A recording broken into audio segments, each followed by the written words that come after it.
today we're going to talk about the latest news about Floatopia. They got the license to sell in China, a new name. We are also going to talk about seasonal events and weather changes. And then we'll deep dive into how the superpowers have been even created in the backstory of this game. I hope you're ready, and if you missed the first 2 videos of everything we know so far about Floatopia, I will link them at the end, so stay tuned. So according to the website 1773.com, on March 21st, 2025, the State Press and Publication Administration officially released the latest game approval result. 125 domestic games and 5 imported games passed the review collectively. So that means in China. In this March game license issuance, NetEase's Journey to Mountains and Sea successfully obtained the license. This game was first revealed at last year's Cologne Expo under the name Floatopia, and its game mode similar to Animal Crossing. And then later in the same article, they mentioned mountain cities, ancient towns, deserts, ice fields, and even unexpected fairy tale kingdoms and gourmet food towns. I think we never had this exact list of things to look forward, and I cannot wait to see how they implement that. It's gonna be amazing.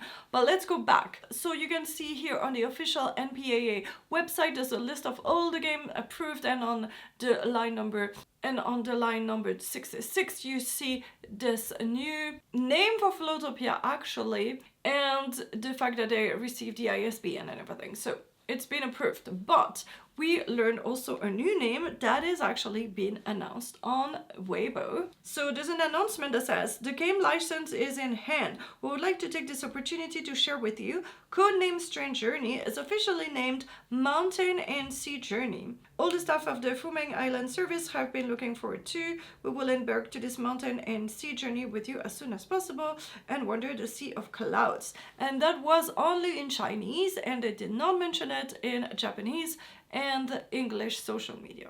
But this is interesting that they decided to change the codename part to mountain and sea.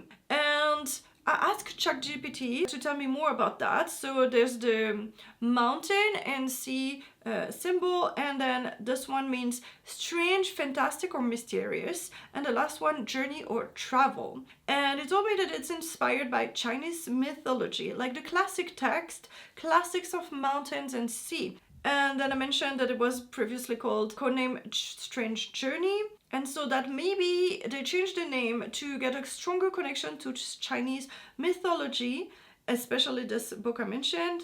And the new name gives a more adventurous and mythical feel, likely emphasizing exploration, fantastical creature, and legendary landscapes. So we'll see.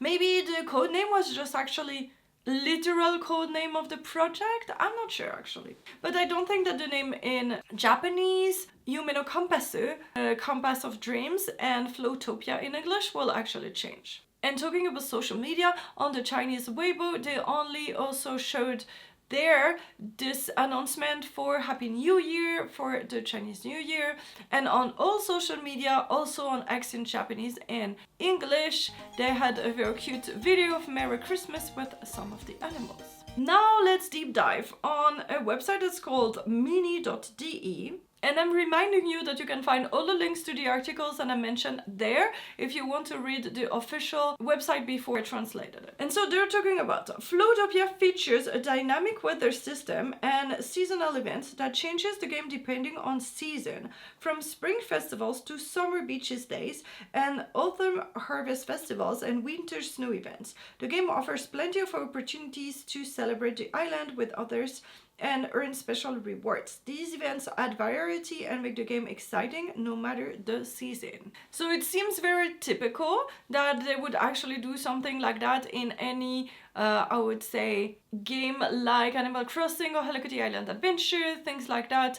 They try to have events tied to the season, but apparently we'll also have things according to the weather of these seasons, and that's very interesting. Something that we don't have in Hello Kitty Island Adventure, but in Animal Crossing, so stay tuned for this. And now let's talk about this About Floating Island message, text, whatever they posted on social media in all 3 languages in English, Japanese, and Chinese, and I'm going to read you the English version. First of all, the intro text says, "Hello Island Managers. Floating islands are still a mystery, even for the top minds at the National Superpower Bureau. In this super world, though, nothing is impossible."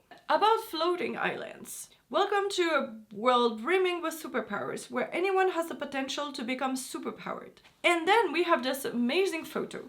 That is actually the first time we officially see this building, that is like the town hall or something like that, and Mr. Beaconsfield, because we only saw these in the intro sections, gameplay sections of people playing the game, but never actually officially from Floatopia. So that's really, really cool. And you can see also Joy here and on the side with a big fish. Then they had 3 sections. The first one, National Superpower Bureau. Several decades ago, the Institute of Natural Energy achieved a major scientific breakthrough: the creation of the technology for artificial synthesis of superpowers. This led to the Institute's transformation into the National Superpower Bureau, now recognized as an authorized organization. Soon, superpowers became the backbone of the world's economy and daily life. Then we have the Power Vendor and the Useless Generation. With the arrival of the Power Vendor, a machine that grants ordinary people superpowers by activating their genetic potential, the era of power grabs began. The first wave of registrants enjoyed their best abilities, reaping the fruit of this new age. But all of these valuable powers were quickly snatched up. The generation left only with useless abilities became known as the Useless Generation. And then global travel floating islands. In what feels like the blink of an eye, floating islands seem to rise across the superworld as if from thin air. The mysterious islands sometimes soar right in the sky and at other times drift peacefully on the sea. Many individuals with useless abilities have moved to these islands and started a self-sufficient life. Enticed by a mysterious ad, you find yourself arriving on a floating island where an unexpected and whimsical adventure awaits. Yet, in the vast world of superpowers, countless mysteries remain, each waiting to be uncovered. So this is so interesting because they never went into that much depth about how the superpower were created and how the islands were created and everything. It does not answer all questions, but that's very, very interesting that actually they discovered this technology to synthesize powers based on your genetics, and then that was only for one generation because everybody took the good powers. But what about when these people die? Do they release the powers, or this flying power will never be able to be gotten by anyone else? That is a bit weird, but anyways, that's very cool that we learned about this backstory. Tell me what you think in the comments. And if you're as excited as me about Floatopia, consider subscribing to this channel. In the meantime, I'm mostly doing Hello Kitty Island Adventure on this channel, but I will definitely cover extensively Floatopia when it comes out. And if you missed my 2 first videos about everything we know so far about Floatopia, they will be linked up there. So I will see you there, and remember, everybody can play cozy. Bye bye!